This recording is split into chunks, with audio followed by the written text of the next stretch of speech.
Ah, Naranja Academy. I wonder what's changed in the time I've been on my worldwide journey. Who are you people? That's right, as part of the Indigo Disc DLC, there's a new story involving the leaders of Team Star. Having disbanded their organization, they've all returned to taking classes at the academy. But now some random people in the library are talking to me as if we've been friends for a while, and it turns out they're actually Giacomo and Eri. I was able to recognize Giacomo's iconic hairstyle, but Eri looks totally different without her princess outfit and makeup. They done gave the Team Star members the normal pills. Regardless, it's so great to reunite and find out they've been doing alright. Well, these two are, everyone else is having a bit of trouble with upcoming exams. So as the protagonist of a Pokemon game, it once again falls on me to solve everybody's problems. Out of all the Team Star leaders, it kinda makes sense for these two to be some of the smartest, and it's nice seeing them now as model students looking out for their friends. It hurts a little seeing them in the new school uniforms, but I can at least rest easy knowing that they still wear the drip outside of school. Anyway, to the classroom we go, where I'm not surprised that Ortega is actively against receiving any help from me. Boy, you're one to talk with that wacky haircut, can't hide it now without the big collar.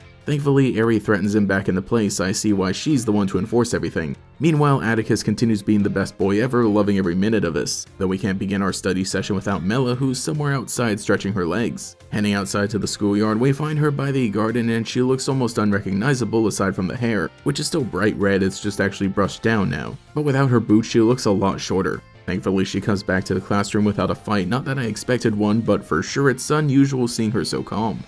Now that everyone's here, we can actually finally begin the study session. I knew going into this event that it would be mostly story and character based, but this moment we have a bit more to do in terms of identifying where each student needs help and giving them the right advice. A lot less involved than the actual full classes that we take ourselves. This is just a tutoring meeting after all. First off, Ortega is having difficulty with literature, which is my area of expertise, so surely I can open his eyes to the joys of reading. It is interesting to see that his main problem is that he's having trouble reading just beyond what's written on the page, unable to take in the subtext or context to understand the actual themes. And I know the example they give is just a simple story about some mousehold, but let me have this. His struggles obviously go even deeper than this. It goes along with Ortega being really quick to dismiss you initially, and his inability to understand things are more complex than just the surface level. Though after we give him the right answer and set him on the right course, Giacomo also steps in to explain everything since the player character can't have their own dialogue. Though I love how he likens it to how Ortega doesn't often show his true feelings and puts up a front, actually having some more underneath just like the story. At the beginning of the study session, he wasn't just being a hater for the sake of it, he didn't want to be seen as weak but found out it's okay to get some help.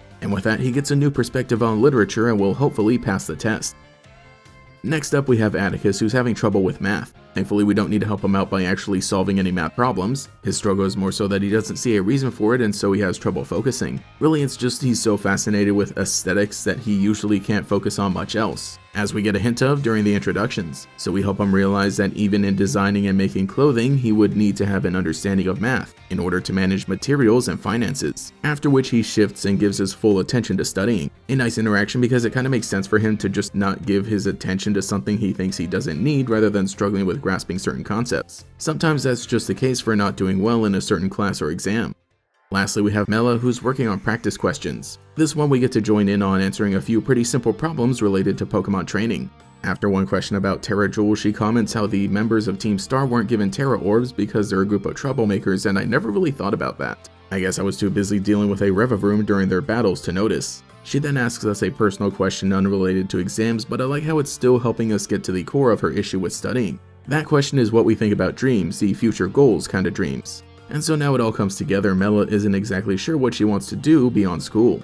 That's a pretty valid reason for not being able to get into the swing of studying. From the practice questions, it was clear she was able to understand the material, but having been a part of Team Star, which was disbanded, and then having a reunion with their leader and friend, now returning to the academy, I get why she might have felt like there wasn't much for her personally. Of course, she still has her friends, but comparatively, they all have their own desires pretty figured out. And here we're able to bring up that she has a knack for art. This relates to the additional stories around the academy at the end of the base game, which by the way you need to have completed in order to begin this new chunk of post-game. But back then, while we were following Penny around the school as she worried about her friends, we caught a look at Mela attempting to join the art club after she was inspired by the outfits Atticus had made as well as the paintings in the art classroom. Now with this story taking place a few months later, we can bring up that she can pursue art even as a career. The more she thinks about it, even mentioning how Hassel is an artist and seems to be having fun while teaching, she decides her dream is to become a painter. I think that's really neat how all these stories are continuing to connect even months apart from each other. And I guess also it works out because during that event where we're following Penny around spying on all the Team Star members, we now get to have this knowledge of what they were each like when they were joining back into the academy. After a fade to black that implies a hefty study session, everyone's feeling a lot better about where they stand in terms of their upcoming exams. Again, when it comes to the gameplay, this little quest didn't have a lot on the front of difficulty, mostly just navigating dialogue and answering a few questions.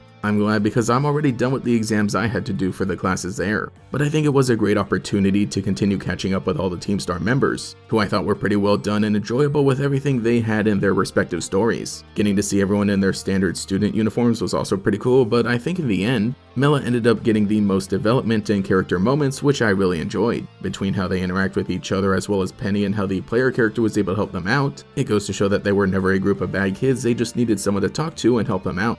Oh yeah, also Penny shows up at the end to say hi. We were supposed to hide all of this from Penny so she wouldn't worry about their grades, but now that she's found out, it's fine because everyone's doing better now.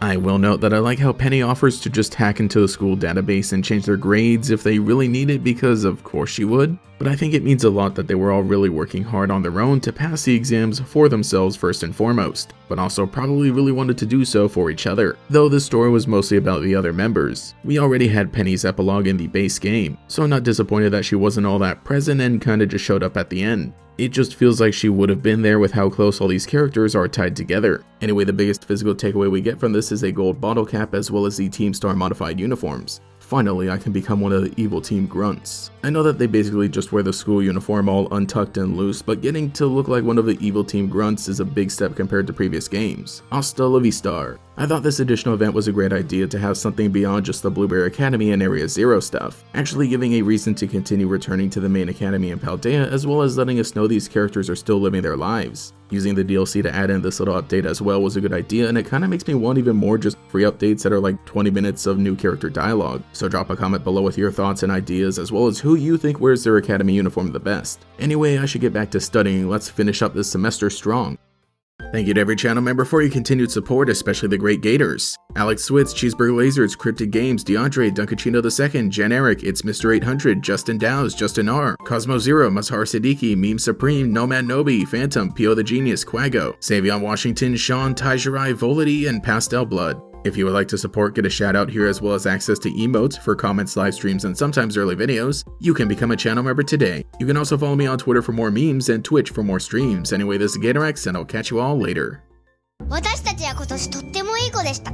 はい。そしてスカーレット・バイオレットとゼロの秘宝のセットが出た。パパ、何事も経験っていつも言ってるよね。ママ、何かを始めるのに遅すぎるなんてないよね。そうね。私たち宝探しに貪欲でいたいの。宝探し全部詰まってる。クリスマスはポケモンスカーレットバイオレットプラスゼロの秘宝。色違い